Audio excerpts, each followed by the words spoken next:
Oh, yeah! What is up, everybody? Welcome to the KillJoy Jake YouTube channel. I'm KillJoy Jake, and you're not. Welcome. What is going on, everybody? Welcome to the stream. We got some awesome people already hanging out with us in the chat tonight. We got an epic fucking guest we're going to be talking to here in just a moment. Destin, I'm so sorry. Give me just 2 minutes, my friend. I'm going to say hello to some people who've just come up to the door and knocked on it, came on in, didn't even take their shoes off. God. Bunch of rude fellas. No, I'm just kidding. I love all you guys. Thanks for being here.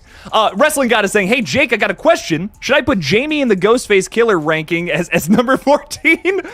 He's that fucking bad. Yeah, I mean, I can't argue with that. He's trash in the list because he is a killer in the universe because there was a mention of Billy and Stu in the fan film. Yes, Red Right Hand does canonically take place in between 4 and 5. You can call it Scream 4.5 if you want. I mean, fuck, I don't care. Sure, yeah, rank him dead last. Jamie's a piece of shit. What lies beneath is saying, what's up? Scream Cream is also saying, what's up? What's up, guys? How's it going? Welcome. Who is your day? Great. Oh my god, another what's up? Yeah. Holy crap.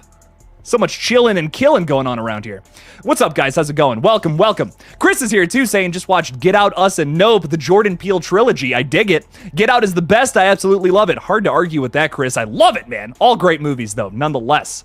Who else is hanging out with us tonight? Twilight Sparkle Fan 2006. Are you looking forward to the Thanksgiving trailer tomorrow? You're damn fucking right I am. I am hyped for it.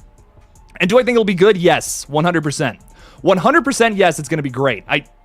Fingers crossed. It's Eli Roth's return to horror. How can I not get excited? Joseph Crawley is also new to the channel. Just stumbled on this channel. I saw we were talking a second ago in the chat. Thank you for watching my Thanksgiving video, by the way. I really appreciate that. I'll have another one on the trailer that comes out early tomorrow morning. Very excited for it, man. Cannot wait. Few more hellos, and then we'll introduce our guest, Mr. Rick. Thank you so much, man. That PFP, man. Thank you, dude. I appreciate it. Good evening. Can't wait to talk horror. Just finished watching Hellfest. Didn't see that twist coming. I think a good twist makes an okay movie good. Yeah, I agree. Really good twist. Really upsetting. Really like, ugh. Makes me kind of grossed out. A goblin with a bow tie is in the chat as well. What a gentleman. Damn. Hello. Howdy, Sloth King Chase. What's up? Perry Moberg. See ya. I see ya. Thanks for being a KillJoy call member. I appreciate ya.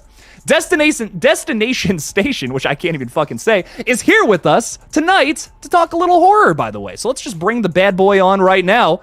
Welcome, everybody, to the stage. Destin, what's up, my dude? What's up, buddy? How you doing, Jake? I'm doing great, dude. How are you? I'm doing well. I'm trying to get my second win, got my coffee, ready to get at it, man. Thank you for the invite. Of course, man. I'm sorry that we had to do this after you got out of work.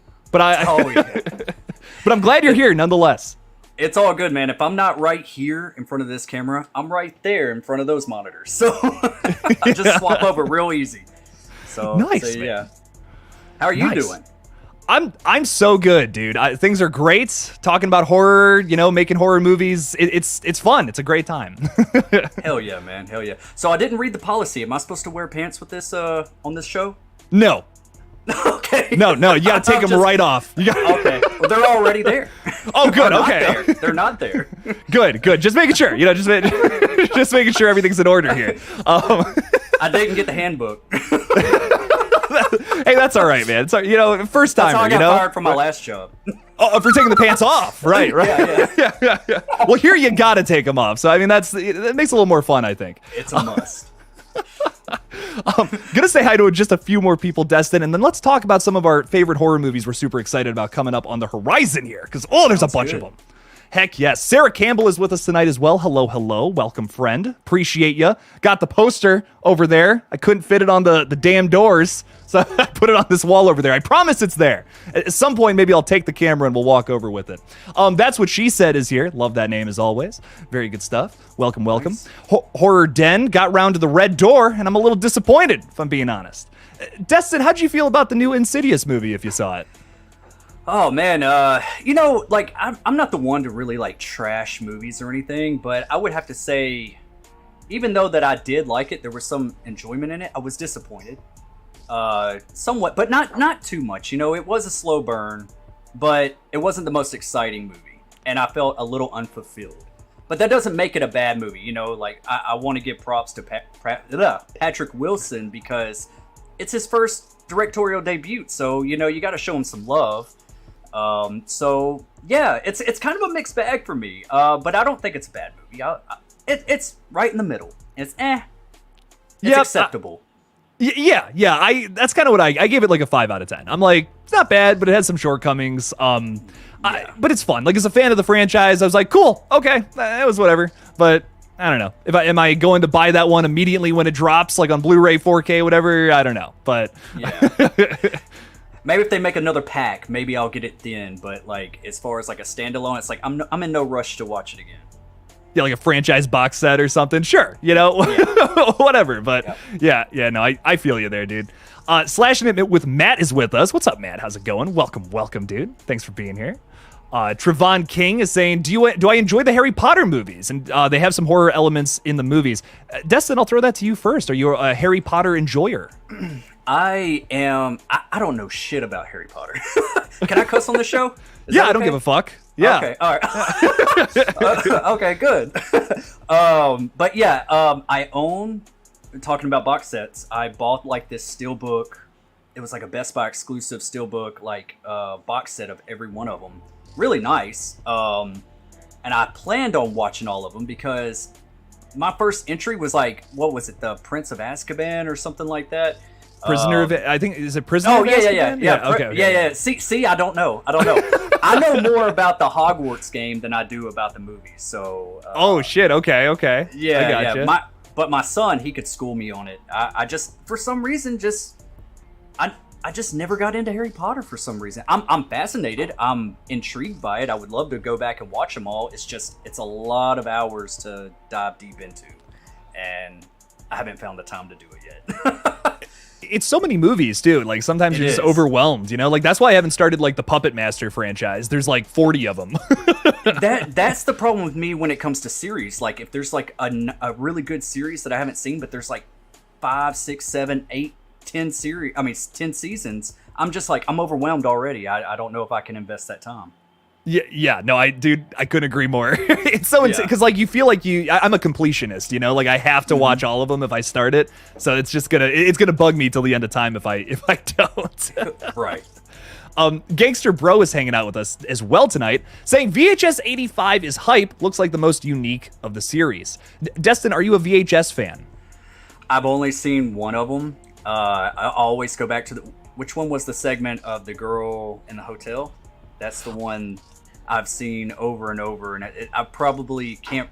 I feel like most of them are forgettable. Most of the segments are forgettable, but that one's always stuck with me.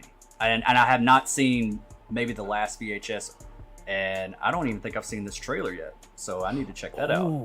Ooh, check it out when you get a chance. I'm a huge fan. I think they're so much fun. They're so crazy, like just crazy, silly horror shorts made by these like huge directors. I don't know. I'm super hyped for it personally. I can't wait to see it. But yeah, trailer looks batshit insane. So I'm very, very hyped for you to check it out. It's gonna be fun. Yeah, I got it up. I'll watch it here in a little bit. Nice. Big group hello to the rest of our friends out there, by the way. Thanks for hanging out with us tonight. Destin, I want to ask, what is the movie that's coming up this October? Because we got a couple of them now. Or maybe even in September. What are you the most excited for moving into the rest of 2023? Oh, man. For October or just the second or this part of 2023? Yeah, sure. I got to go with the Taylor Swift movie. Yeah, dude. It's absolutely horrifying. Oh yeah, I'm gonna cry the whole time. I'm gonna scream and cry, man. Yeah, I mean, it made Exorcist move its release date. So yeah. For the rest of the year, man, I would have said, The Exorcist for sure. Even though I don't think it's gonna live up to the original. I don't know how any movie really can, but yeah. I really got intrigued today with seeing that poster of Eli Roth's Thanksgiving. Dude, yes. That I think I'm more excited for that, and I haven't even seen anything else on it but that, and I think I'm more excited for that than anything else. Oh, dude, like, it just looks like a fun back to basics slasher, and those are always a good time. Yes. Yeah. Did you ever see too? It just snuck up on us. Yeah, they announced it like earlier this year, and then like they filmed it over the summer. Bam, it's coming out in November. It's like, whoa, no fucking way. Let me ask you, did you see the Grindhouse trailer like all the way back in the day for it? Like when, you know, like the Planet Terror and Quentin Tarantino, Death Proof, like when those movies were coming out, they did all the fake trailers. Did you ever see that one for Thanksgiving? Yeah, I did, but I forgot about it until this came out, and then I rewatched it. I was like, oh yeah, that was at the beginning of Grindhouse. So yeah, that's really, really cool. I hope this works. I hope it's good. Eli Roth, he's a really good director. Not everything hits, but he knows his horror and he knows his violence, and that's what I'm ready for. That's all it has to deliver on. Yeah, I feel you there, man. I love his horror movies big time, but like when he's kind of branched out of that, I'm just not as crazy. Like, what's the one? It's like the house with the clock in its walls or whatever. I don't know. I was like, all right. Yeah. I was, I never watched that one. That's the one with Jack Black, right? Yeah. Yes. Yeah. I don't think I ever got around to watching it. I heard mixed things about it, so I was like, all right, well, I didn't hear enough about it. I just don't feel like that's where he needs to shine. That he shines in horror. Do what you're good at. If it ain't broke, don't fix it. I couldn't agree more, man. He's so good at like just brutal grindhouse style of horror. If you go back and watch like Cabin Fever, Hostel, like all these Green Inferno, even like it's just like, man, that's what you got to keep doing that shit. That's fucking great, man. I love that. Yep. So regarding The Exorcist Believer, though, you don't have too many high hopes. Seems like a lot of horror fans are in that same boat. Are you still expecting this one to be at least middle of the road, kind of a fun time? I think it's going to be decent at best. I kind of wish it was coming to Peacock or something. You know, I feel like it might get more shine there. I just, you know, if the first one was filmed to today, it would be NC-17. And just going off of what David Gordon Green did with the Halloween trilogy, 2018 was good. Kills, you know, it was like the good, the bad, and the ugly. That's the way I look at the new trilogy of the Halloween. And I just hope that maybe David Gordon Green, I like him as a director. I love him doing his comedy stuff on HBO with Danny McBride. But I just don't know if horror's his thing, man. Maybe he's found his footing after the Halloween franchise. I don't know, but I think as much as I am excited to see The Exorcist, because I've been waiting for another one for a while, we're so oversaturated with possession type movies. I feel like that's also going to hinder it a little bit, because it's going to feel like we've seen it all before, you know, and we kind of have. So if you can't meet the expectations of the OG fans of The Exorcist, I just feel like it's probably just going to be a one-time watch, or one time every now and then. I'm going in with a little bit of low expectations, but I am super excited for it. So it's like, I don't want to get myself overhyped for it. That's how I'm feeling about it. That's a good way to think about it, I think, because I'm not, you know, I'm going to go into it with low expectations, and if it exceeds that and kind of becomes something really special and fun, cool. I'll take a 6 out of 10. You know, that's like way above what I'm expecting it to be, opposed to the disaster that I'm somewhat expecting. I hope it's not that. I am really rooting for David Gordon Green here. I love Halloween 2018. Like, I love that movie so much. I want him to kick ass here, and I hope it's a banger. I hope it's secretly like this kick-ass Exorcist movie that blows everything else out of the water. But I don't know. Yeah. I'm just curious of like, well, I know that Exorcist is a big IP, so I know that's probably why it's getting the theatrical over like Five Nights at Freddy's or something like that. But I feel like if you're going to put Halloween on Peacock, you should at least put The Exorcist as well. I feel like more people would run out to go see Halloween in the theaters than they would The Exorcist at this point. But that, and unless they know something we don't, and they know it's a good movie. So we might have a treat on our hands. We might. We might. I will say, I think it is a weird decision that they decided to put both Kills and Ends on Peacock the same day as the theatrical release. Like, at least give that a week in theaters. You know what I mean? Yeah. Let it have that weekend to get that revenue in, and I still went and saw both of them on the big screen. So, and then I came home and watched it again. See, there you go.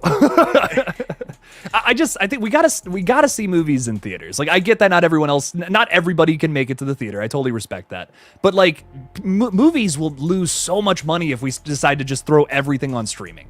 And I just, to me, that sucks. You know, these people work so hard, and to rob them of the best opportunity to make the most money off of their product, I think that kind of sucks. That makes me a little sad. Agreed. Yeah, so I am excited for this one, though. But yeah, with all that being said, I hope The Exorcist Believer's good. I hope it's worth going to the theaters for still, with all of that being said. Yeah. And you know, like, I think the only thing that will really bring it home is depending on the surprises in it. Now, if it's just your run-of-the-mill Exorcist movie and we just have the mom in here for fan service and we got the score in there, it's not enough. You got to have a good twist. You got to have that climax. That ending has to leave us being like jaw dropped, like, oh, that was so good, you know.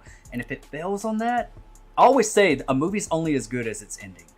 The last feeling that movie gives you will make it to where you'll want to see it again and again and again, just because of that ending.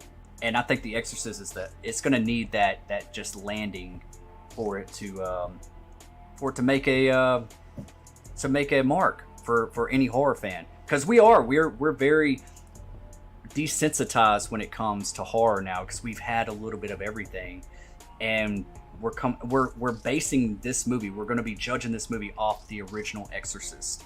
That's all we're going to be thinking about, and if it doesn't live up to that or get close next to it, it's just going to be another Exorcist the beginning, even though I do like that movie a little bit. So yeah, I want it to be really scary. I want it to be something that it's like, it lives up to the hype of the original. But just like you said, like, that original movie has such a killer ending. And it's a slow burn. You know, the movie's a bit of a slow burn. It takes its time. Some people have an issue with that. I get it.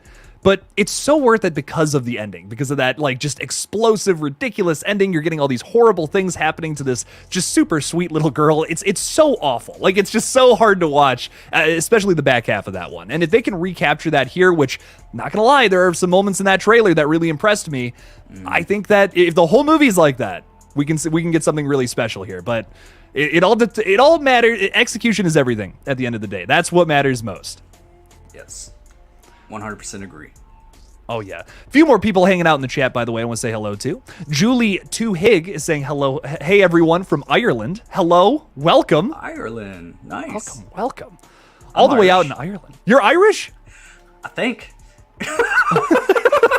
Sure. Sure. I've been told I was. I don't know. I've never done Ancestry.com or anything. Well, now you have to. Now, yeah, with that bold claim. You're right. Oh, man. Scarecrow gone wild. Wow. Scarecrow's gone wild. It sounds like a new like strip site or something for some weird kinks and fetishes. Anyways, I have a feeling Nev might not confront Ghostface in Act 3 of Scream 7. Well, this leads to a lot of questions regarding the upcoming Scream film. Destin, first of all, do you think that Nev Campbell will be back for this upcoming installment?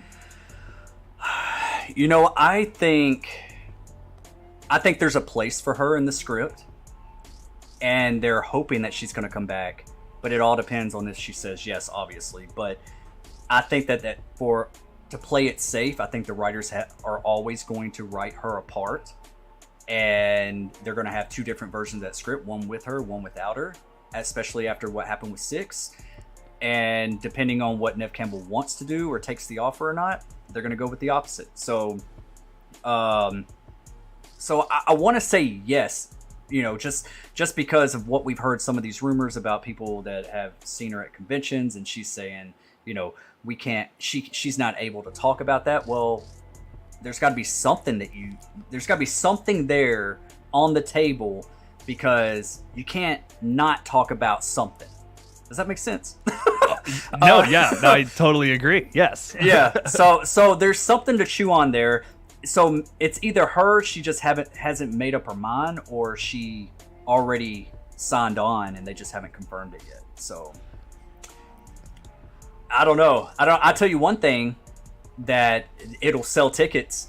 It'll get everybody so excited. That would be the main marketing you need to market the entire Scream 7 around, is Nev Campbell's return. Oh yeah. Oh, it would be a big triumphant comeback and all that. I could totally see that being a great marketing ploy. And, you know, Jenna Ortega's in it too. And I just feel like every month she just gets a little more popular. She does. Absolutely. Like the amount of people that ask me about Wednesday season 2 updates is like it's nonstop. It's like, what's going on with this? When are they filming it? I gotta know. I'm like, I don't fucking know, man. I wish I knew. I wish I had an update on it.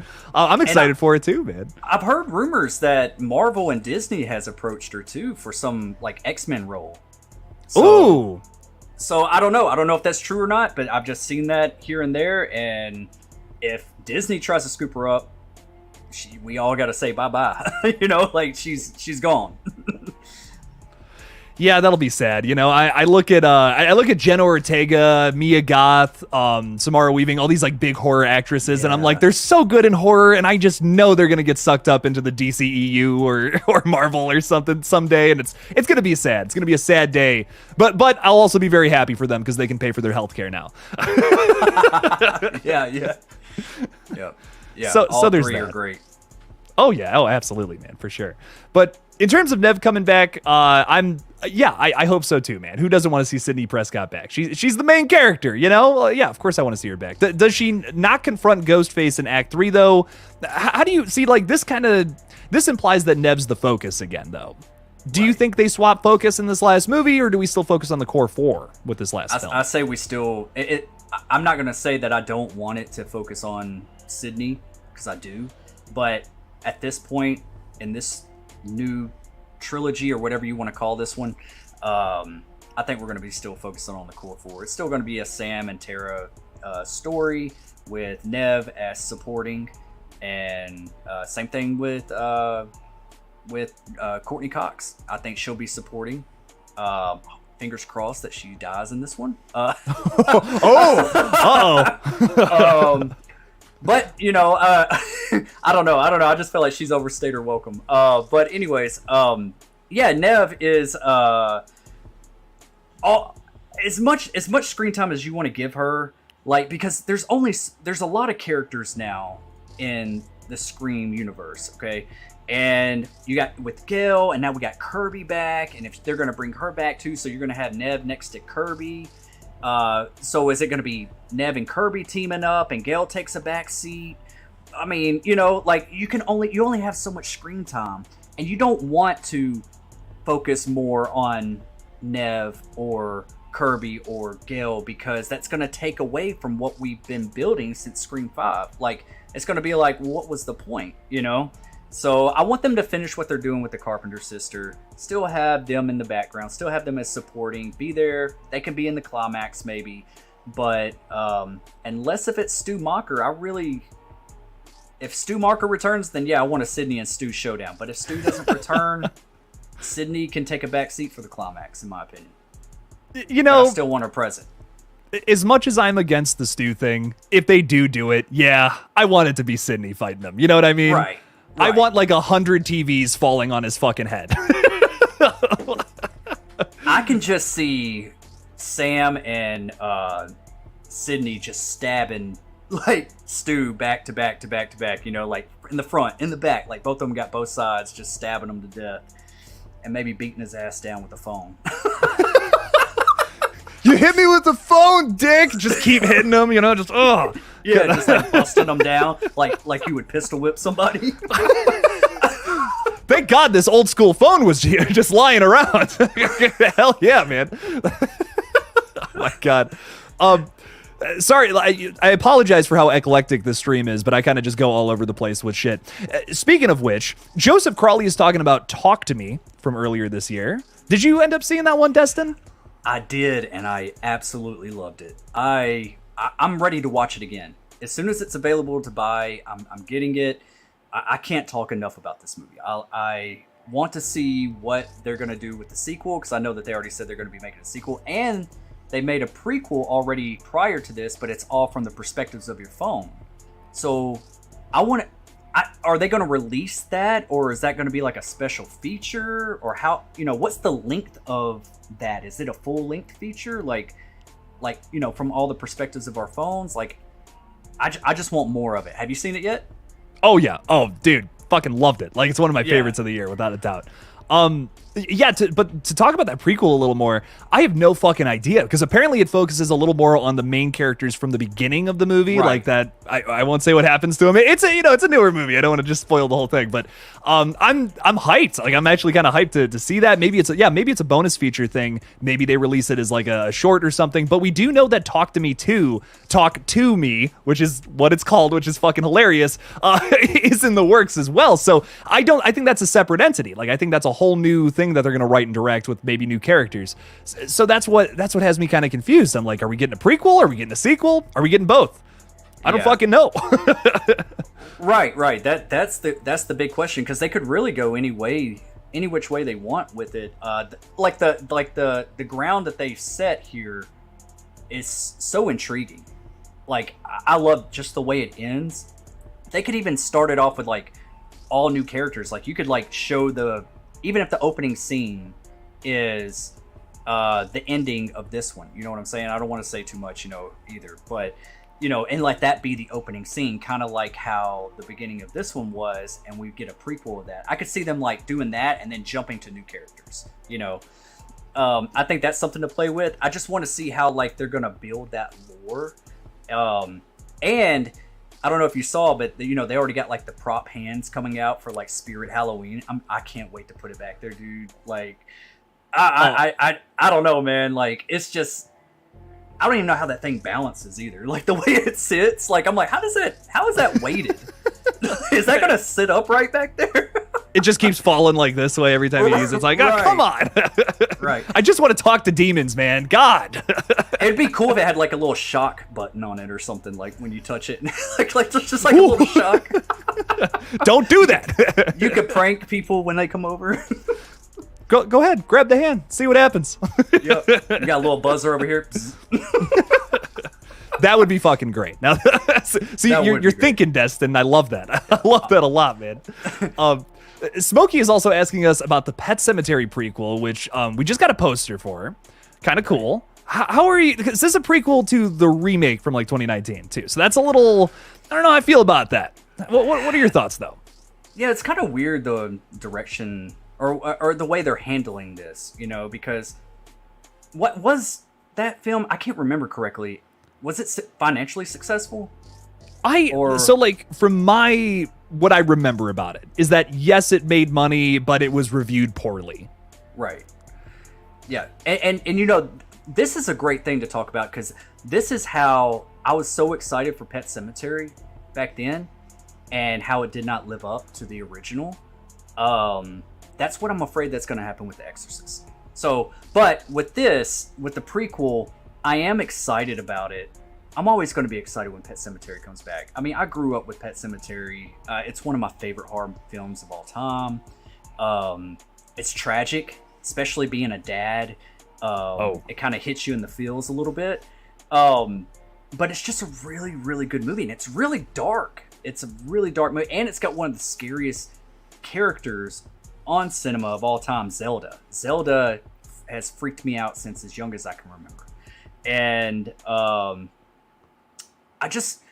maybe this is the appropriate, approach that they're taking with this, because isn't it it's going to be on streaming, right? What service is it going to be on again?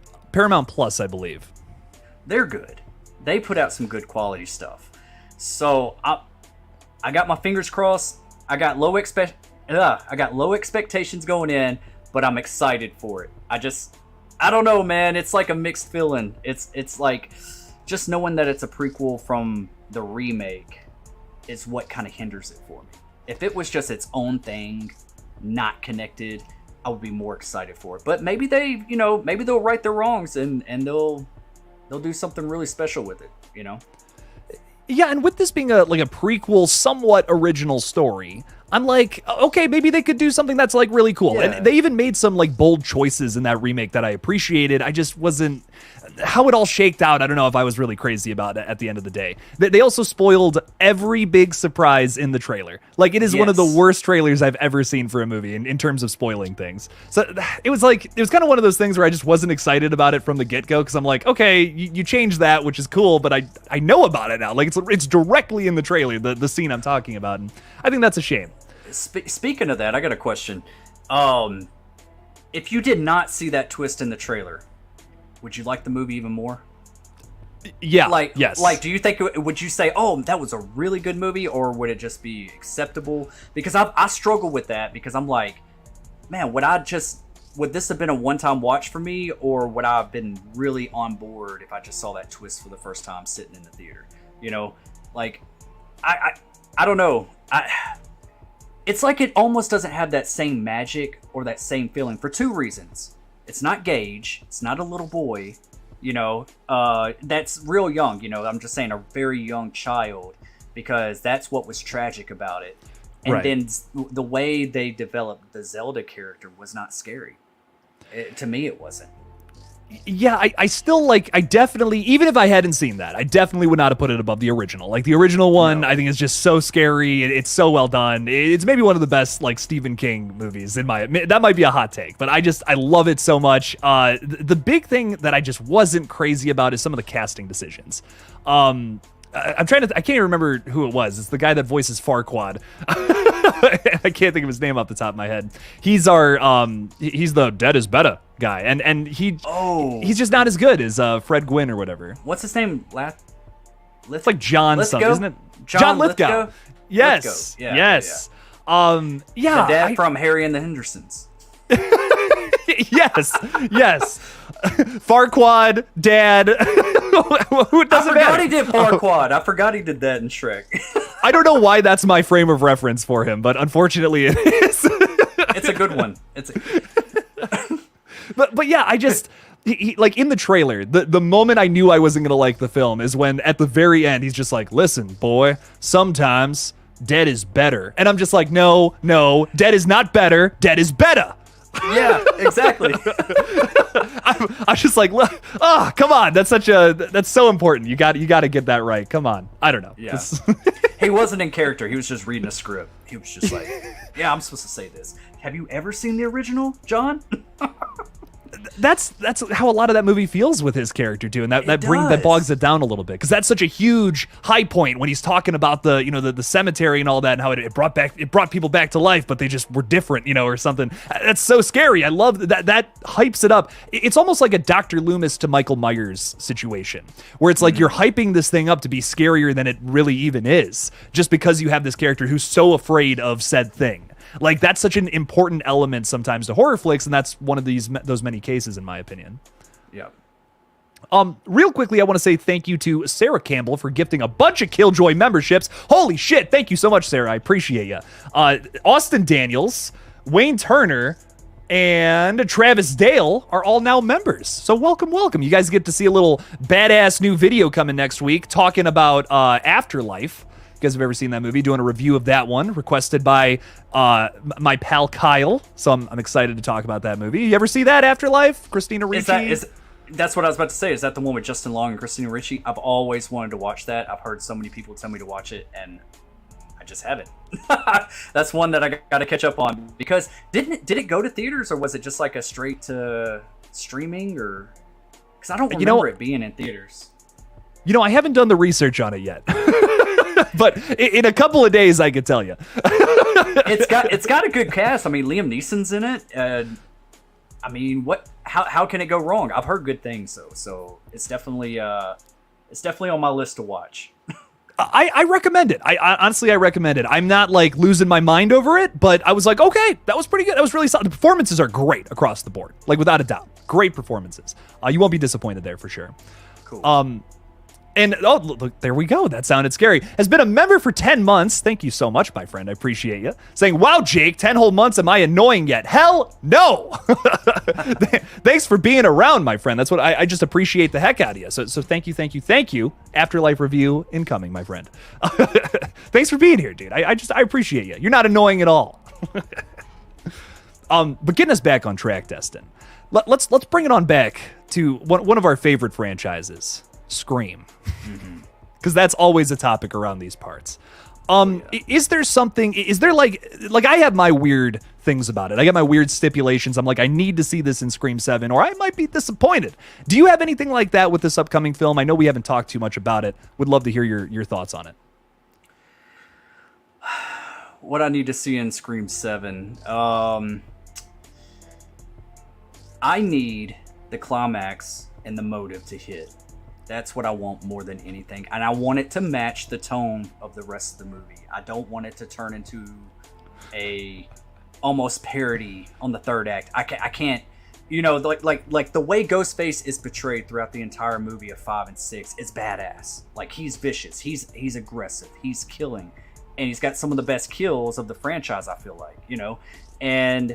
But then when we get to that reveal, it's kind of like the feeling I got whenever I found out Jill and Charlie were the killers in Scream 4. I was like, these kids, they did this. They don't seem like they got it in them, you know? or, you know, like, I just want it to be, you know how menacing it was whenever Billy was explaining his motive. You saw the darkness in his eyes. You felt that he was serious. We don't need every character to be goofy like Stu or try to live up to that. We need that dark character. Richie should have been that dark character the way they keep building upon his family and all that kind of stuff. But Richie also became kind of a little bitch when he became revealed, you know? I was like, really, dude? Yeah, you're going to get your ass whooped. So that's what I want mainly, is I want the motive to hit. And I want the killer to feel like a killer and not like a villain from Fast and the Furious. Oh, that's brutal. I'm all over the place too, man. This is just how my brain works. No, that's good. When you bring up Fast and Furious around these parts, the Dom Toretto in me just starts to go crazy. My family and my car, I lose my mind. I hit the NOS, start blasting off. I'm a huge Fast and Furious fan, unironically. I just love it. It's so ridiculous. I can't wait for Fast X Part 2. Yeah. Hey, I'm with you, man. I actually liked Fast X. I don't know what all the hate was around it. I was like, well, it was definitely better than the one before it. I liked it. I think it's the best so bad it's good movie I've ever seen. Like, I will watch it 100 more times in my life. Like, like, seriously, it's so insane, it's so high octane that I don't know, I couldn't help but have a blast with it. I had been trying to get my wife to watch. I'm like, look, it's very entertaining, it's funny, Jason Momoa is crazy in it, and she's just like, no, I've seen enough. You've seen one, you've seen them all. I'm like, no, you haven't seen this one. that's like the one, but it's different. You need to see. Everyone needs to watch Fast X. If you're in a bad mood, put on Fast X. You can't be upset watching that movie. You simply can't. You'll be in a good mood in 5 minutes. Get yourself like 5 minutes of Jason Momoa screen time, and you'll be chilling for sure. Sarah knows all about my Fast and Furious obsession. We live our lives a quarter mile at a time on this channel. Oh, that's so funny. Oh, fuck. Now we're gonna have to start a Fast and Furious channel, Jake. With that'll be our little slogan. We live our lives a quarter of a mile at a time on this page. we just talk about Fast X too. That's all we do. We just live stream every day talking about Fast X. We watch it every day. That's such a commitment. That's a big commitment. Yeah. Shit. Hollywood Guys throwing $5 in there too. Thank you so much for that, my friend. I really appreciate that. Saying, speaking of Fast and Furious, can you see Ghostface in a race car running over the Core 4? He was driving in Scream 2. They kind of recreate that, and he's kind of like Tokyo drifting. Even if Chad gets ran over, Chad will still be alive. I'm not gonna. If he gets ran over a couple times, he'll be alive by the end. It's going to take a couple of semi-trucks to take him out. That's what we learned from the last movie. Right. Now, wouldn't it make it a lot better? Because, like, correct me if I'm wrong. All right, we're talking about Scream here, and we're talking about Chad. So, since this is fresh on my mind, Chad was a football player in high school. When he was at that college party in Scream 6, were there any stab wounds on him? Because didn't he have his shirt off? I don't remember seeing any scars like we did Tara's hand. I didn't see anything like that, and he got it the worst. And I always thought to build his character, it would be so cool if he was like standing there, like on the sideline or next to like the college football team practicing, and he's can't do it because he has been stabbed and he's injured. Like I thought that would be really good writing to build his character, but I don't even remember them like addressing anything. They didn't even like show any scars on him, and he was like shanked You know, what's so odd about the movie, the more I watch it, is they do such a good job at addressing Tara and Sam about, like, the aftermath of the previous film. Like, I feel like they do a great job at that, considering, like, where their relationship is at and how the events of, like, Scream 5 had really, like, traumatized them and fucked up their lives. But when it comes to Chad and Mindy, I just feel like they kind of were like, yeah, they're fine. And I'm like, but why? Like, I wish we could, they didn't have to be depressed or anything like that. I just wanted to see them reacting to that. Like, what if the introduction to Chad was him showing off his scars, to a bunch of girls or something at the party, being like, got these from, and he lies to him. What if he lies? He's like, I got these from stopping a mugging or whatever. But it's like, he really just got stabbed and he's out of the third act. You know what I mean? Like, that would be really funny. And it shows you how he's dealing with that trauma by, making comedy out of it. I think about Mindy's introduction too. She is asked by her girlfriend, does that bug you that, that person over there is wearing a ghost face mask? She's like, no. What? Right. Yeah. Like, no? Okay. Oh shit. Okay. I didn't know you were a sociopath, Mindy. Never mind. And it felt like Mindy's character was changing throughout the entire movie to me. Like, it was like 1 minute you're taking this serious and the next minute you're not. Which one is it, And I feel like it might be just on the actress too, or maybe the script changes or something. I don't know, but the tone was definitely different. Well, I was buying into Mindy because I thought, like, after her girlfriend died, I was like, oh, maybe this is gonna send her down some this is when it's all gonna hit. Maybe she's been like suppressing it or something. Like, maybe that's why they introduced her that way. But her girlfriend dies, and I mean, she's a little upset towards Ethan, but all of that goes away after that scene, and I'm just like, what? Like. I just wish she was more just upset about that. Like, that's fucking awful what happened. And I just feel like there was no remorse from her for the rest of the film, which is kind of a shame. Yeah, agreed. Yeah, speaking of that, maybe in 7 we focus more on Chad and Mindy than we do on the Carpenter sisters. I don't know if I want that. It's all about execution for sure, but I don't know, especially Chad. I feel like he's earned his keep. We need some character development with him. And he's so he's so funny. He's so you're so drawn to him because of his charisma. And I think he's a great character. I want more. I want more of how he's dealing with the situation. You know what I mean? I love his comedy. I love that he's kind of the comedic relief in a lot of sequences. Core 4 and all that. That's great. That's hilarious. But I agree. I need that humanity side of Chad a little more in the next movie. I want to see that from both Mindy and Chad big time in the next film. Yeah, for sure. Hollywood Guy, though, thank you so much for the $5, my friend. If Dom Toretto's in the next Scream movie running over the Core 4 and he's Ghostface, I'm not even going to be mad. You know what? Whatever. Stu coming back. I wouldn't be surprised either. Fuck it, fuck it. Let's see what happens. I'm not. I can't do Stu coming back because that's too ridiculous. But Dom Toretto, oh, yeah, I'm all about that. I got my shit all over the place, I guess. But Hollywood Guy, thank you for the $5, my friend. I appreciate it. Shit. But are you a Stu trainer, my friend? I'm just curious. We don't judge around here. Whatever your opinion is on it, go nuts. I have to say I am a little bit on the Stu train, but I felt like I was more on the Stu train before the Stu train became a train. Because I'm not about trains. Fuck trains. I just like Stu. Yeah. You ever been on a train? Don't ever try to go to the bathroom. Don't ever try to go to the bathroom on a train. I had a bad experience one time going down to New Orleans. It was awful. That train was, anyways. That train was rocking back and forth, and I was getting bounced around in this little bitty stall. Anyways, yeah. So, I am a Stu believer, I guess you would say. I do want to see a return of him. In some capacity. I've heard a lot of different theories. I think less is more if he does come back. We need, I really think that a flashback is necessary in a situation like that than just throwing it on us. We all know that Scream's not about flashbacks like the Saw franchise is. And I've always said that, especially with these new films, I'm like, a flashback would be so beneficial for this movie. If they just kind of took that Saw approach, and at the end when they're giving their exposition, the killer's giving their exposition, everything, just give us a little bit of a flashback, show us what was going on at that moment. Or even little things showing them put on the mask and running around the house, you know, just something like that. I don't know. I'm a nerd for stuff like that. But yeah, Stu, I can see him coming back. Now, I'm not gonna. I know that the original idea, and it's not a knock towards Kevin Williamson or Wes Craven, because you know Wes Craven is the GOAT in my opinion. I know their original idea, and they took it with the following, and he's supposed to be like incarcerated or whatever. I don't really want to see that version of Stu.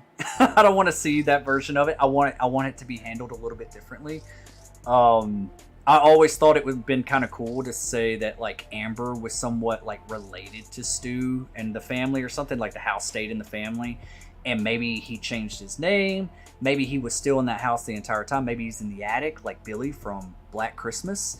And I also thought that what would be really cool if they do bring Stu back, and if we go back to the OG house, I don't want it to be some built set. I want it to be the original house. The way that there was secrets, or like there was Easter eggs of like dolls hanging in the attic. I want actual some of the bodies from the party hanging in that attic as like an homage to that. That would be sick if we get like Sydney like running from Ghostface, and then she goes through that attic and there's like actual bodies like just hanging. That some, you know, not all the bodies throughout the movie, but like whatever is happening in that climax, whoever's getting killed at that party, like they're being like killed and then they're being hung in that attic. That would be sick, in my opinion. Am I asking for too much? Probably, but yeah, that's how I would want Stu's return. I would want him to be like hiding out in that attic. With a bunch of dead bodies. With a bunch of dead bodies. He's talking to him like he's Jason Momoa in Fast X. You thought I wouldn't be able to bring it back, but I did. But yes. He's gonna come back like Fat Thor. Like he's been up in there eating pizza and just getting depressed that Billy. Billy. Everything's about Billy. What about me? My other thing about Stu too that I love is his motive is so like ambiguous, and it makes you think like he really was just peer pressured into doing this, has no idea what the consequences of his own actions are, and Billy kind of ruined his life. Like even if he did live theoretically, I feel like his life is totally ruined after that. Like he's going to jail, no doubt about it. You know. Yeah, but he could also, with the peer pressure, with him being a minor,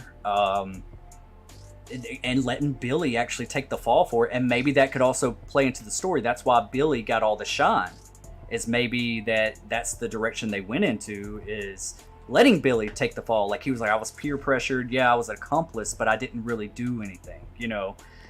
He could have taken that plea, you know. I don't know, but it's just weird. I feel like you need David Arquette back too. You need Dewey back in this scenario, because the way I always pictured it is that when Sydney does find out that Stu is still alive, like I always wanted it to be like Dewey always knew but never told Sydney so she could live in peace. Something to that degree, and maybe, you know, with him being dead, maybe that secret died with him or something like that. Ooh. You know, that you could write something like that for Scream 7. I don't, you know, it's one of these things that like although I'm not crazy about the idea, I totally get why it could be something bounced around in the writer's room, because like people would lose their fucking minds. Like everyone loves Matthew Lillard. Nobody hates Matthew Lillard. Right. Come on. Let's be real, you know, like that would bring people to the theater if after day one everyone was like, Matthew Lillard's in it, oh my god, everyone would fucking go. You know, that's why I'm like, yeah, of course that's probably something bounced around in the writer's room, but will it happen? I don't know. You know, we'll have to see. We got nothing confirmed really about this new movie besides the director, you know? Yeah. See, I always thought that, like, okay, let me ask you this about Stu, so you're not on the Stu train, right? No. Yeah. Okay. No. All right. So the way this is how I would want it to play out if Stu was coming back. Let's say that, like, you know, he is trying to, you know, he's explaining to Sam why he did what he did or whatever, and she's refusing or whatever. Wouldn't it be cool if they start fighting, and the camera, if you did the camera, if it pans over and they're just like going at it, and when it pans over like in front of like a mirror or a reflection or something, and you just see Billy doing this, like nodding, like egging Sam on, like, so it seems like it's really like Billy and Stu fighting and stabbing each other again.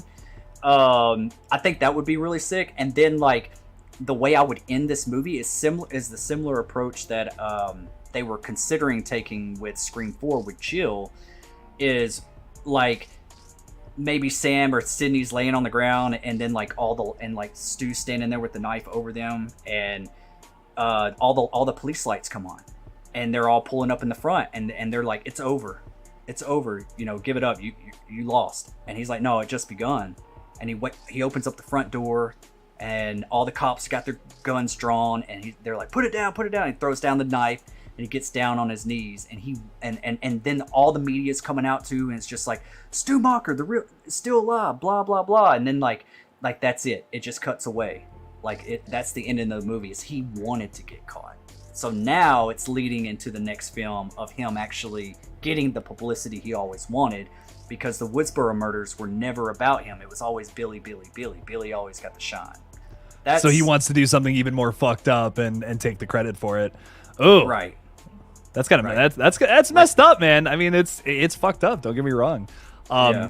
And I love me some Matthew Lillard. You know what I mean? Like I've said it before on this page, and it's like, if they do end up doing it, I think at first I'll be like, what the fuck? But then I'll be like, okay, Matthew Lillard's pretty fucking cool. Yeah.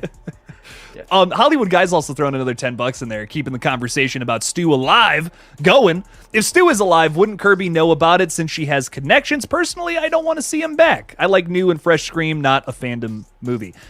You got anything to refute that, my friend? I respect that. I'm not like, I respect everybody's opinion on stuff. Now with the whole Kirby thing, we haven't really talked much about Kirby. I have my ideas about Kirby as well. That little mark that she had right there whenever she comes out of nowhere, and she's like, they knocked me out. I really think that was from when Chad hit Ghostface with the camera. I think that's where that mark came from. Ooh. So I think it was just like the beginning. It was a Ghostface thing. I think that's the same thing. I think I still have suspicions about Kirby. Instead of investigating the Ghostface at the beginning of the movie, maybe she was actually working with them.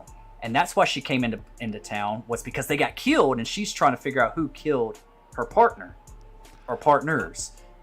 That's what I was thinking. And wouldn't it be crazy if what Detective Bailey said, she was released because of what, I'm paraphrasing here, like mental health issues or whatever. She was unstable to be on the force. So what if that was true? What if it was true? But we as the audience, we look at it as like he was just trying to get her, like mess with Sam's head. But it was actually true as well. And what if she's working with Stu? I fucking love the idea of Kirby being a Ghostface. Like, I would lose my mind if they pulled some shit like that in the next movie, and it's like, what? Yeah. Oh my god! This whole time it was all a ruse. Like, holy shit!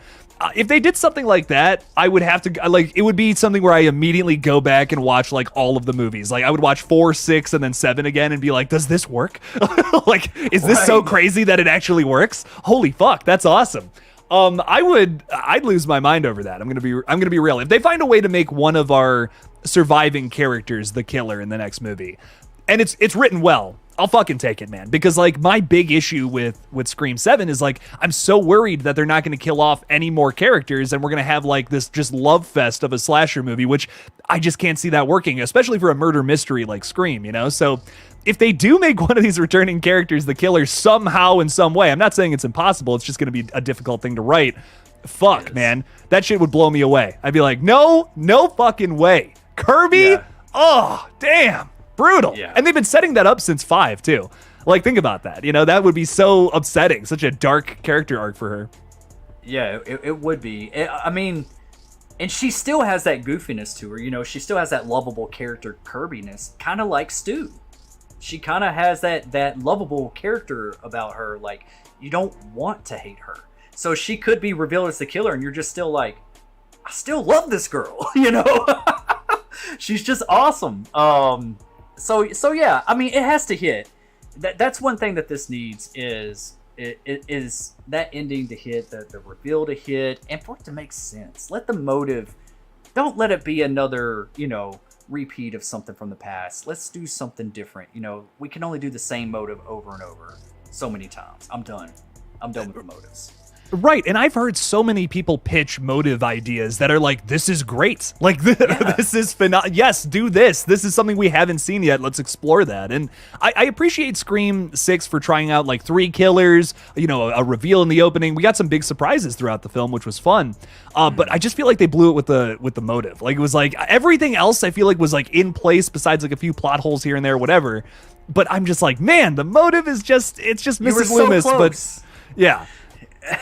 It's the Mrs. Loomis motive, but they just added in like the online reputation thing with Sam, which I gotta admit is pretty cool. But I just wish there was more to it than just that. Like, it's cool, I'll take it. A family of killers, sure, whatever. A family that stays together, slays together, or whatever. But slays together, I fucked that up. You get what I'm saying?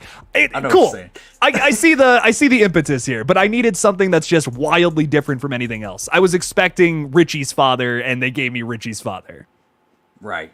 Right, and that's what and that's what I'm afraid of with 7. Are they, instead of doing the brother angle, are they going to do the sister angle? Does Sam and Tara have some long lost sister that they don't know about? Or the mom. You know, if they make the mom the killer, I'm gonna be like, ugh, rolling my eyes. Yeah, man. or even the mom, unless that mom is somebody we saw in a previous movie, like a Angelina or Jennifer, or Jennifer Still Survived, or something like that. That would be kind of cool. Because that's the only way that twist is really going to work. I don't feel like it's going to work if we're just introduced to the mom in the next movie, you know, and then she's the killer. It's kind of like we should have been introduced to you a film or two ago. But I always thought that it would be really cool. I know I go all over the place. I like brainstorm all this crap. But it would be really cool in Scream 1996 where Billy and Sydney was walking up the stairs together to go to the bedroom. Wouldn't it be crazy if they did a flashback to that scene and while they're going up the stairs and the camera pans over and it's like Christina Carpenter standing there watching Billy go up the stairs with Sydney, and that's where she snapped. Oh. And we can't forget that Tara's dad went to school with them too. He proposed on graduation, senior year. So do we get some flashbacks with that tells us something about, you know, these characters we don't know?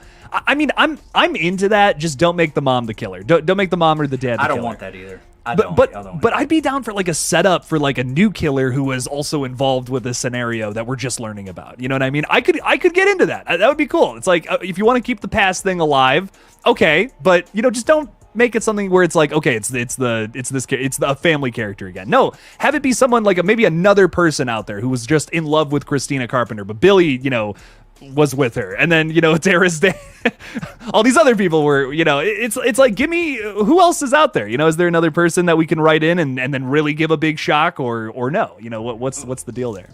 They could twist it up to where they could still do that sister angle with Sam and Tara, but introduce that character early on, so we already suspect, oh, it's got to be her. She's new. She's a new sister that just got introduced, and we're thinking back at Scream 3. We're like, oh, are they really going to go with this? But then they twist it on us at the end, and it's somebody else.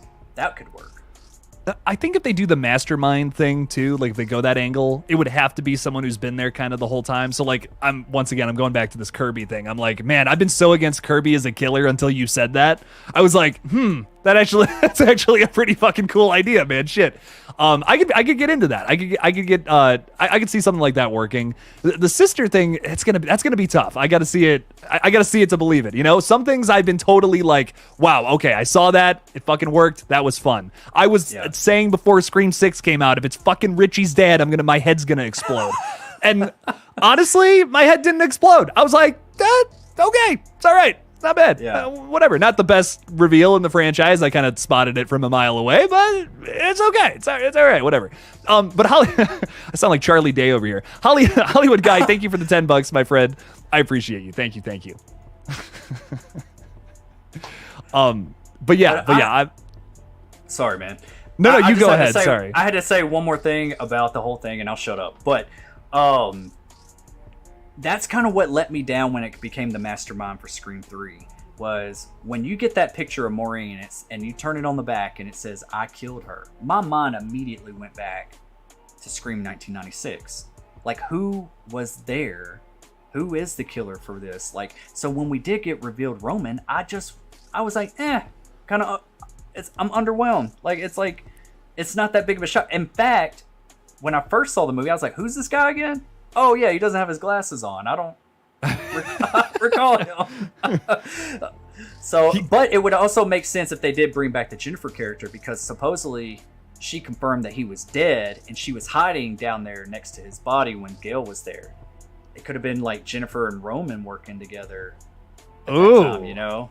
So, I don't know. He did need an accomplice. You know, that's something that a lot of people have talked about with that third act. Like, spatially, it doesn't make a whole lot of sense when you like look at it. So like, it would make sense if there was two ghost faces there. Did someone get away this whole time? And maybe they get dragged back into it here in Scream 7. If that's the case, I'm just curious who they would pick, who they would make it end up being. You know, like, does Jennifer Jolie come back or something? She's been alive this whole time. Do they do that again in the franchise, even after they did it with Kirby? I don't know. You know, it's one of those things where I'm like, it's something I'm always going to be worried about with bringing in more legacy characters, considering that I feel like that's kind of an issue. If we have Sydney back, that's 8 characters that are returning from previous movies already.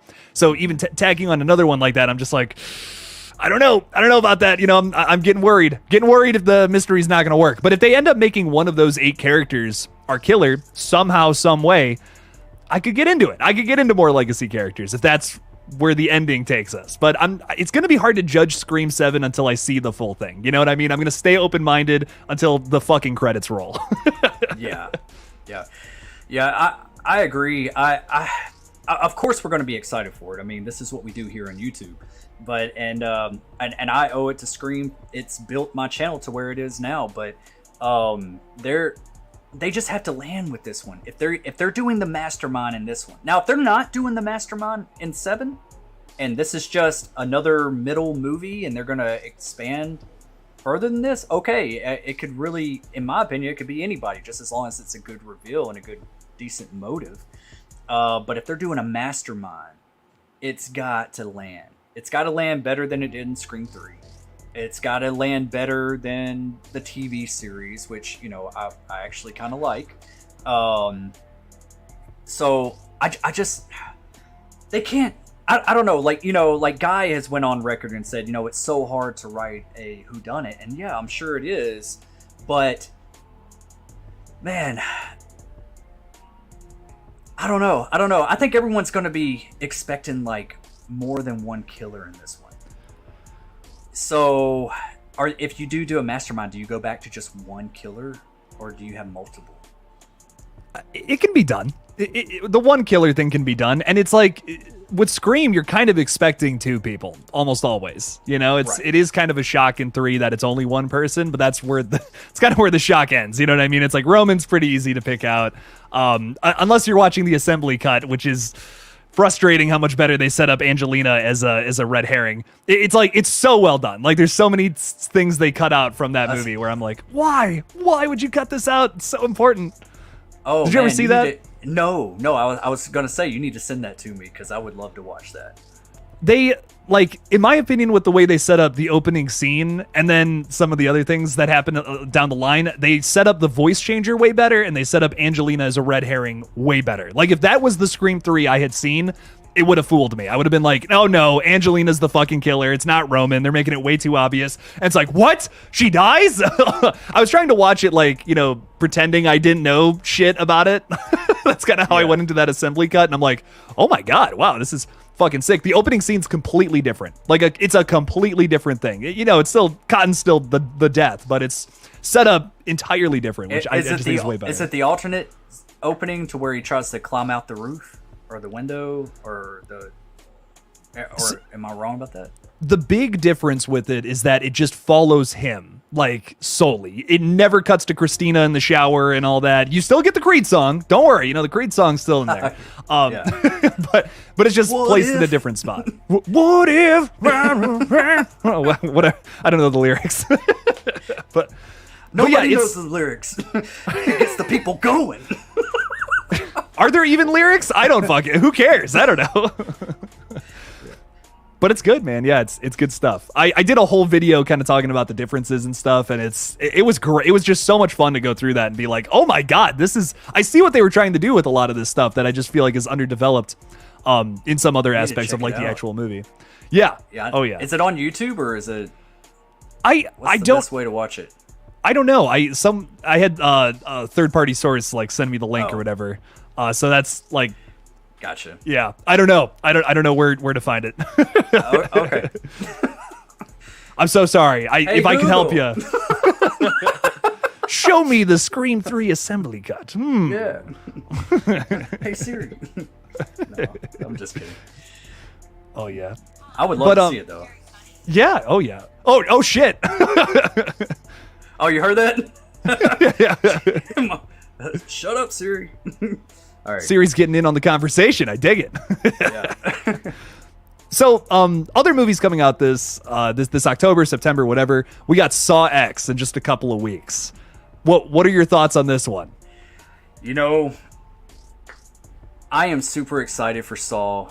I don't think I've been excited for a Saw movie in years. I wasn't excited for Jigsaw. I was not excited for Spiral, even though I kind of liked Spiral. I thought it was okay for what it was. Even though I figured out who the killer was in the trailer. This one, I want the twist to hit. You know, I want it. What I personally think that we are going to get some present time something. Even though this is set between Saw 1 and Saw 2, I think either the beginning or the end is going to do a time jump, and we're going to see where we are to today. And we're going to be doing we're going to be pivoting into another story. You know, this is our final goodbye to John Kramer.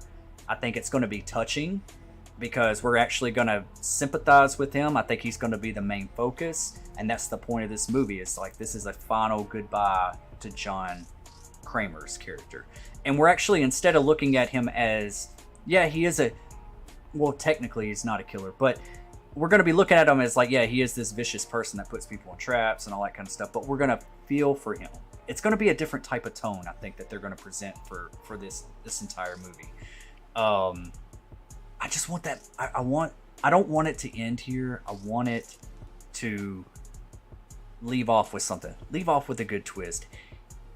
You know, like surprise me like the first two movies. That's what I'm looking for. The first two movies, if you can do that for me, I'm going to be fanboying all over that because it's just, Saw is a special place in my heart. Like, I love Saw. I love Saw. Now, they do go, there's some bad ones. There's some that don't hit as well as the others. There's a lot of filler. Yeah, there are. But that's the thing. Like, that's what's so hard about whenever you're rebooting a franchise or bringing another sequel in. It's because we're comparing it to that feeling, that nostalgia feeling that we had with the first film or the first couple movies, you know? And just like The Exorcist, if we don't get that shock value, if we don't get that feeling back, it's going to feel like it's just filler. It's just another cash grab, you know? And that's what I don't want with this one. I want it to set right. Be the best one since Saw 2. That's what I want. I think it's possible. I really like director Kevin Grudert, who he also did Saw 6, and like that's my personal favorite. Like I fucking love that one so much. He also does Saw 7, and I get it. Like, people don't like the one. The traps suck, I'll admit, but I love the story in that movie. It's so ridiculous. It's so fun. I'm excited for this movie. I think this guy knows Saw. If there's, you know, a handful of people that know Saw like the back of their hand, I feel like he's near the top of that list. If it was James Wan doing it, you know, I'd be over the fucking moon. Oh my God, Saw X is my favorite movie ever. But Kevin Grudert is a great choice nonetheless. I think he's going to kill it with this movie. I'm super excited to see which direction him and writers Josh Stolberg has really taken the film. I am hoping for more too. I got to be honest with you. I'm hoping that this leads into some kind of like Mark Hoffman story moving into the future. Because now it's kind of confirmed that he's in it. He made a big post about this upcoming movie. It's like, come on, dude, you didn't make a post about Jigsaw or Spiral. Why are you posting about this one? He's totally in it. And I hope that's what the twist is we're setting up this new, you know, side of the franchise all about him, you know, whatever he's doing after the events of Saw 3D. You want to know what I think, though? What do you think? I think present day, I think Amanda's still alive. Ooh, Even though she got shot in the neck, that was so underwhelming for her character. There's been plenty of people that's been shot in the neck that has survived. I think that like, you know, the part where we see her in the trailer and she pulls that mask off. Yeah, obviously they're going to look a little aged. They're older now, but movies do de-aging. They're obviously not doing that for this movie. But what if that's actually present day? What if that's the twist? Is that we jump to her present day, and this is about, because it looks like they're going to have like this touching story, in my opinion. I might be reading this wrong, but with John and Amanda, and it looks like they might be hugging each other, like if you slow down that trailer, and it might be like a touching goodbye for both of them or something. But this is really Amanda taking on John's legacy. Okay. And she's still alive present day. I think that could be the twist, but I do think Hoffman's back too. I really hope he is. He's like my favorite. I love Amanda too. Don't get me wrong. She's crazy, but she is crazy. But Mark is he's just evil, man. He's just an evil fuck. Yeah, he is. So He's always got that look like, I'm gonna kill you. He's got something going on, you know, something devious going on up in that brain. But you know, the other thing too is I want to see. I hope this is going to happen, but probably not.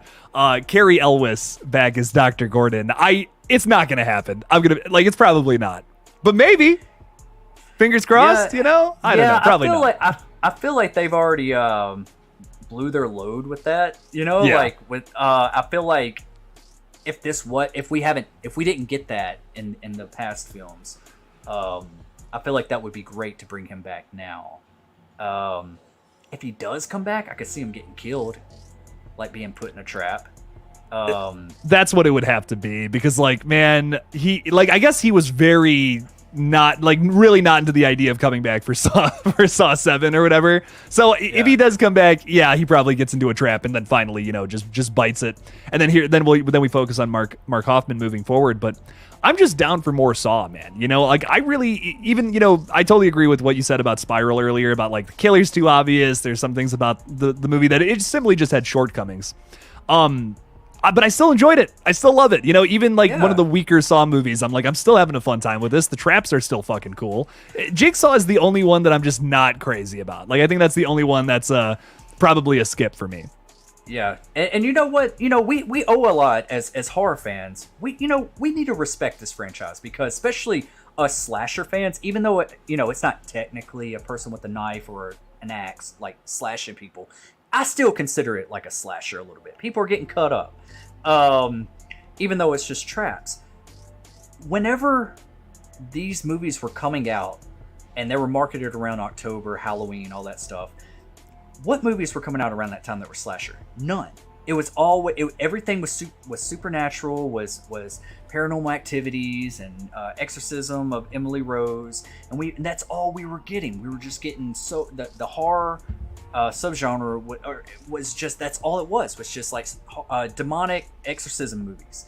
And The Conjuring was great, but Saw scratched that itch that us slasher fans were urging to have. It kept us entertained year by year, just to give us something we want, you know, until the slashers actually did like a resurgence. So yeah, I'll always respect the Saw franchise. Well, and also, how do you define a slasher franchise? It's like, do you have this great killer that has some kind of great personality trait? Like, look at a Freddy Krueger, an Art the Clown, even Jason. Like, he might not talk or anything, but it's just so funny how he just kind of, he's just walking around doing his thing, and he's gonna get to you eventually. You know, that's kind of his vibe. He's gonna slash you eventually, but he's gonna take his time doing it. I love that these slashers have that personality. It's so much so to the point where you want to root for them. And with John Kramer, that is more true than ever.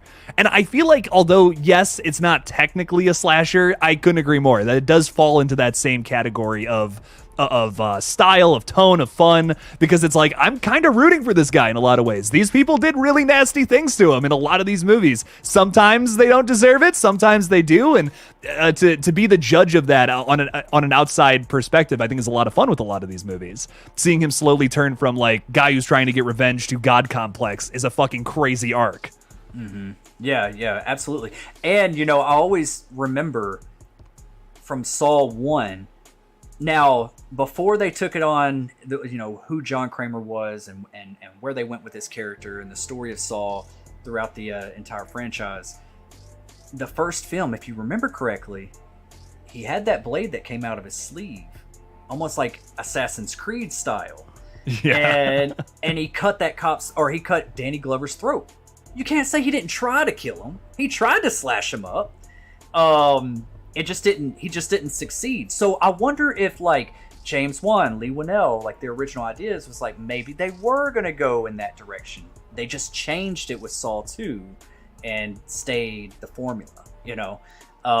So I think it'd be really interesting to see that version. Let's just say Hoffman. See a version of somebody that takes over John Kramer's legacy. It would be kind of cool to integrate a slasher with it, you know, and maybe someone wearing that hoodie, you know, like that whatever that, I don't know what you call it. It looks like a nightgown to me, but and having a blade like that. I always wanted to see that blade return, man. And that's just the slasher in me, like the slasher fan in me. I wanted it to be a little bit of a slasher whodunit. I mean, we still got the whodunit element throughout the movies, but I don't know. I think it'd be really cool. I mean, you say like Hoffman's crazy. Like, if there was somebody else that was introduced, you know, what if they had a slasher side to them? Maybe let's just say that a trap wasn't successful. So and a character gets out and tries to escape and and they're like, oh, I got to do this myself, and has to chase him down and kill him. Like, I think that would be kind of interesting. Well, and just think about like Spiral again, but if that had a good mystery, like how would we feel about that? You know, what would the next Saw film really look like if that had really blown us away? You know, I'm down for that. I could get into it. I'm hyped for Saw X to see Tobin Bell back. Like, of course, don't get me wrong. This is going to be a lot of fun, and I feel like this is a necessary story to tell if Mark Hoffman is involved. If we continue, you know, past 3D at some point at the end with the twist, whatever. But I'm totally down for a Saw film where it's other disciples like all around the fucking globe, you know, who are like following in John Kramer's footsteps, and you're trying to figure out who it is the whole time. Like, Spiral was a swing and a miss, in my opinion, with the mystery. Most things really worked for me, but if they had fucking killed that with the mystery and it blew our fucking minds, it wasn't just the partner who we all fucking thought it was, then I think it would have been a fucking home run. I think it would have been one of the best Saw movies ever.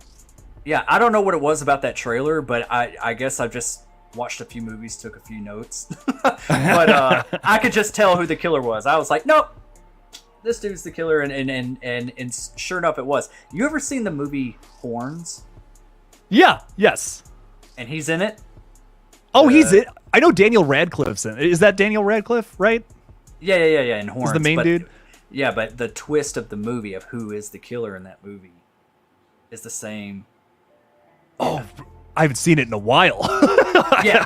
Shit, I need to watch it again then. Fuck. Yeah. That's what was in my mind the entire movie. And I was like, well, you know, it's probably this guy. and it sure enough was. Yeah. Ooh. Damn. Right. Horns does not get enough recognition. I talk about it a lot on my channel. Really cool movie. Who is it? Alexandra Aja?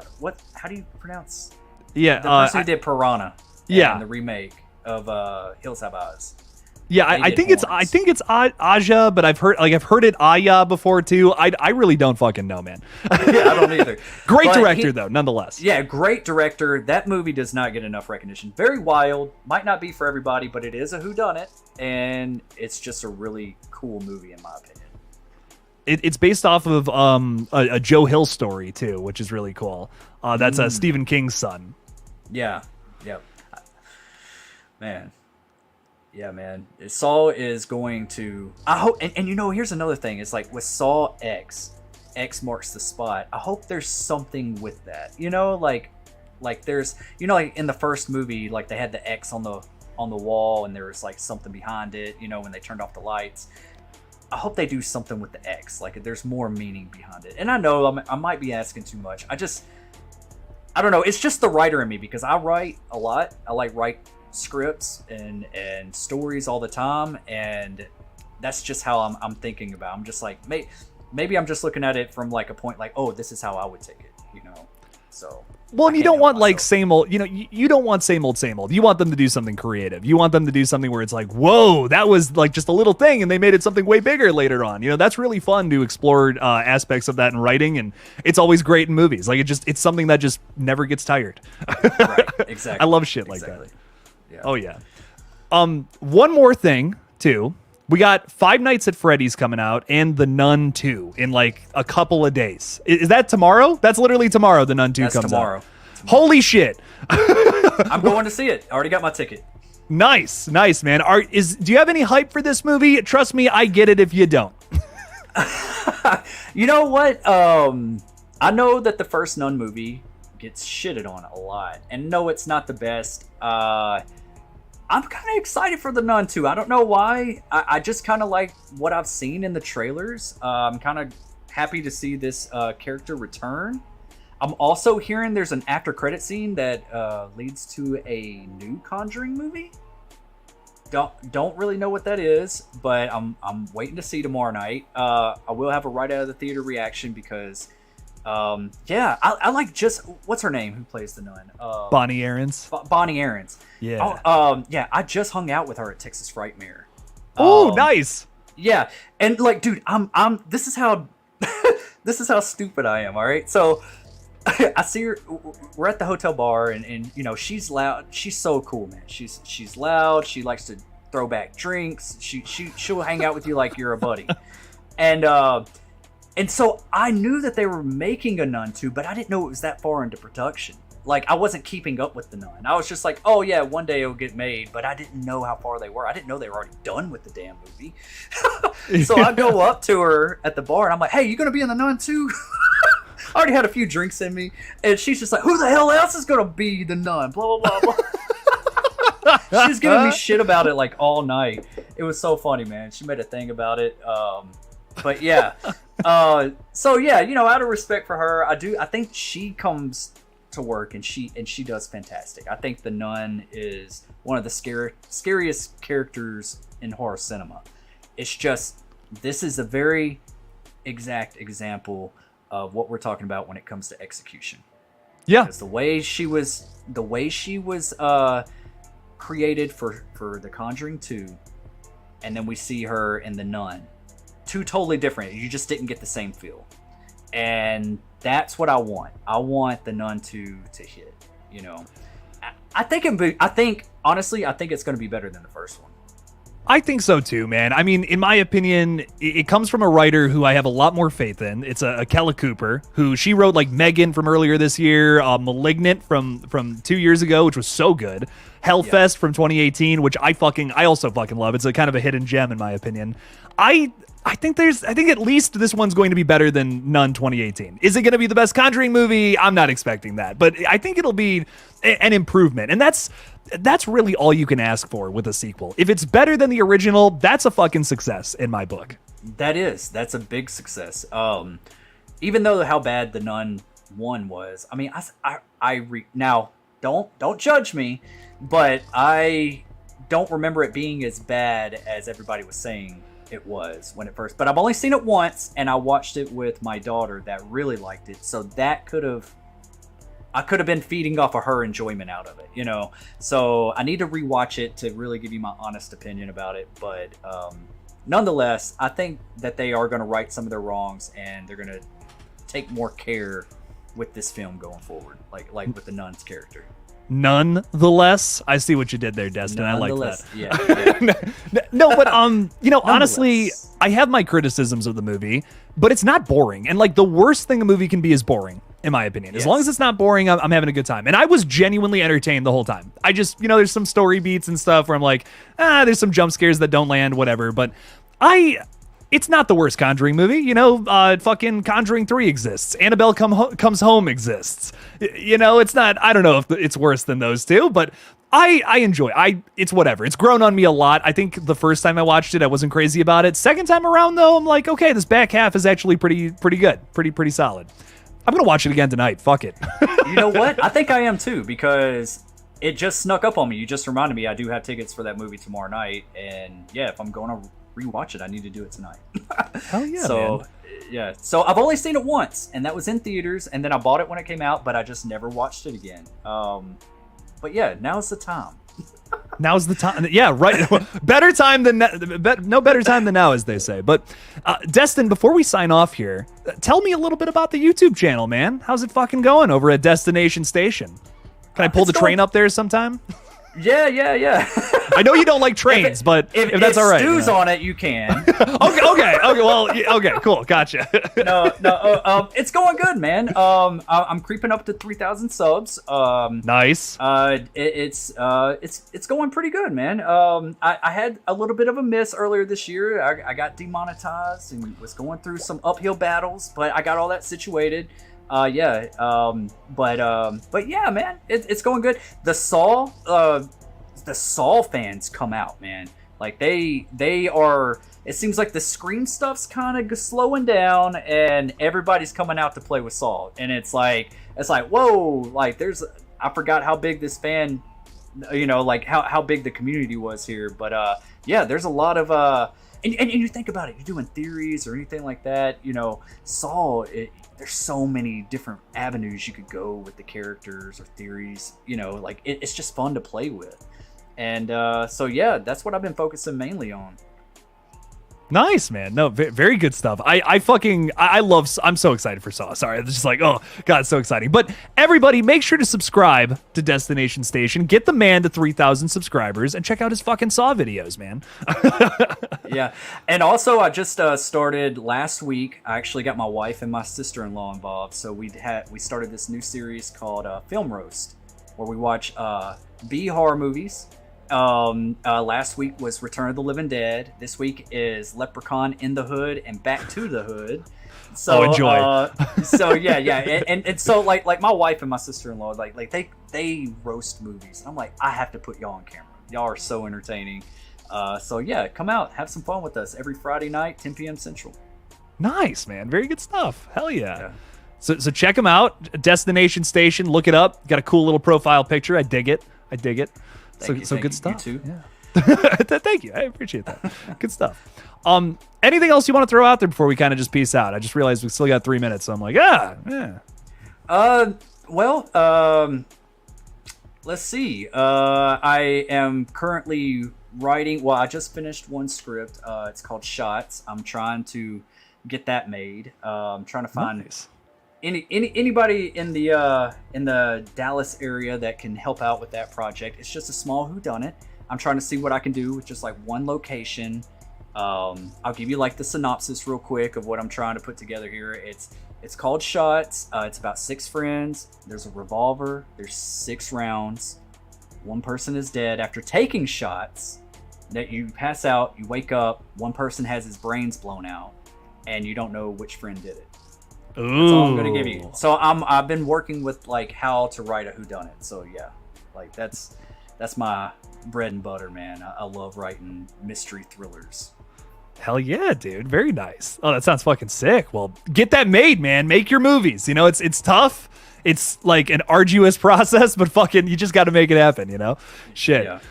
Hell yeah. Well, good stuff. Everyone subscribe to Destination Station. Again, make that happen. And thank you guys so much for watching tonight. Well, I'll be live at some point again. I don't know, maybe Friday after the Nun, do a little Nun II talking. I don't fucking know. Something like Nonetheless. that. Nonetheless. Yes. Fucking love it. We should make a parody of the Nun and call it Nonetheless. I'll just put the, don the black robe and all that and run around, jump scare people. Yeah. That's it. That's the whole thing. I love it.